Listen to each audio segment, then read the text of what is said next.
All right, so we're about to do a podcast, and we're going into the motion for the defense attorney, Brad Haywood, that he filed for the Brady motion. We're going to go into the opposition for the prosecutor for the Brady motion, and then we're going to dive into the transcript of the Brady motion.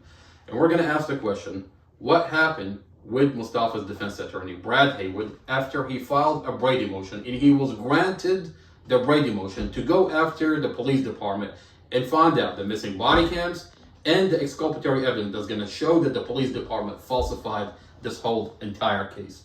Brad Haywood had a meeting with the prosecutor, and right after that meeting, he's no longer pursuing the body cam, missing body cam, and exculpatory evidence that's going to show the police department falsified a whole entire case.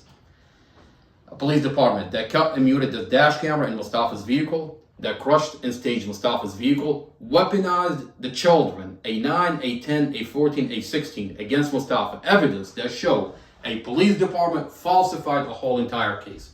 Brad Haywood is no longer pursuing the evidence that was granted to him by Judge Carol Weimer in a Brady motion. We're going to put Brad Haywood under a microscope, and we're going to find out what happened to Brad Haywood, Mustafa's defense attorney, and we're going to ask the hard question. Was Brad Haywood threatened by the police department? That's a fair question. And we have the file, we have the body cams, the sealed body cams, the sealed discovery, and now with the help of the DOJ, we have the unsealed transcript in motion in a sealed case. The DOJ unsealed the transcript. Tune in to Not Another Boring Podcast on YouTube, and we're gonna find out what is going on in the falsified case of Mustafa Aljazairi case. This is Not Another Boring Podcast.